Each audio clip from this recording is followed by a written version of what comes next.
होश में रह सरे बेटा।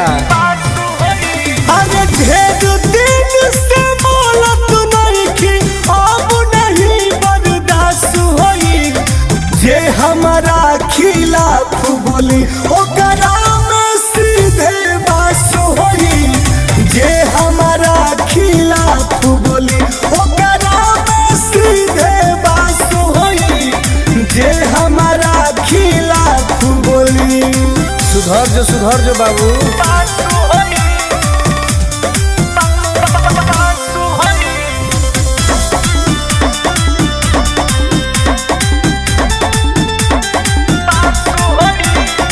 जोनी सिखाऊ खिलाड़ी के कैसे खेलल जाला रे। हम रेली तो केहू से ना झेलल जाला रे। हम एक मास्टर है बाबू। अरे जोनी सिखाऊ खिलाड़ी के कैसे खेलल जाला रे। हम रेली तो केहू से ना झेलल जाला रे। बुझली। अरे डाल दे हम तो नाम फुली तोर ऊपर नीचे सास होई। जे हमारा खिलाफ बोली ओकरा में सीधे बास होई। जे हमारा खिलाफ बोली ओकरा में सीधे बास होई। जे हमारा खिलाफ बोली। अब लागत पुरनका अंदाज में आवे के पड़ी।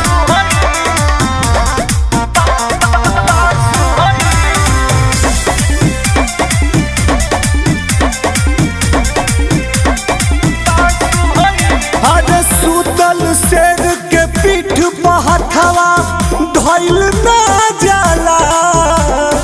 पानी में मगरमच्छ से बैर कइल ना जाला।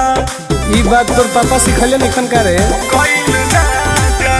अरे सुतल शेर के पीठ पहथवा धइल ना जाला। पानी में मगरमच्छ से बैर कइल ना जाला। अरे सुनील टुनटुन के एक बारी धासल जीवन भर एहसास होई। जे हमारा खिलाफ बोली ओकरा में सीधे बास होई। जे हमारा खिलाफ बोली ओकरा में सीधे बास होई। जे हमारा खिलाफ बोली। दम बात तो पास करी है न तो बर्दाश्त करी है।